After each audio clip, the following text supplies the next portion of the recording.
معلقه واحده هتضيفيها بجد مش هتبطلي اكل فيها. تعالوا بينا نعمل احلى كفته هتجربيها. يلا بينا نسمي الله ونصلي على الرسول عليه الصلاه والسلام. تعالوا بينا نشوف عملناها ازاي.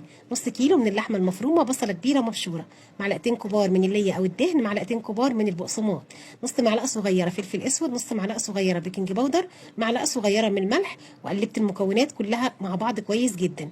هبدا بقى اعمل الكفته بتاعتي صوابع كده بالشكل ده، وهخلص الكميه كلها وارصها كده في طبق. هجيب ميه البصل واحط عليها معلقتين كبار من الزيت، ربع معلقه صغيره من البابريكا، وقلبتهم كويس جدا. وهدهن بقى الكفته بتاعتي كده كويس زي ما احنا شايفين.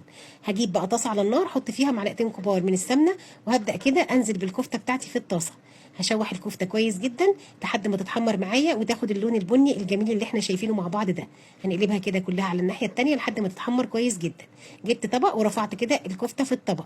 بصلتين كبار متقطعين جوانح نزلت كده بيهم في نفس الطاسه. شوحت البصل شويه ولما دبل وخد اللون البني نزلت كده عليه بفلفل اخضر واحمر. الفلفل دبل نزلت كمان بطماطمايه كبيره متقطعه جوانح بالشكل اللي احنا شايفينه. تبلت بقى بملح وفلفل وكمان بابريكا. قلبتهم مع بعض ورجعت كده نزلت الكفته عليهم تاني. هرجع اقلبهم تاني كويس جدا كده مع بعض زي ما احنا شايفين.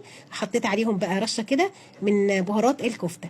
قلبتهم مع بعض. وتعالوا بقى بينا نضيف احلى والذ معلقه هتخلي الكفته دي تروح في حته تانيه خالص، وهي معلقه من الدقه العاديه بتاعت البتنجان المخلل. كله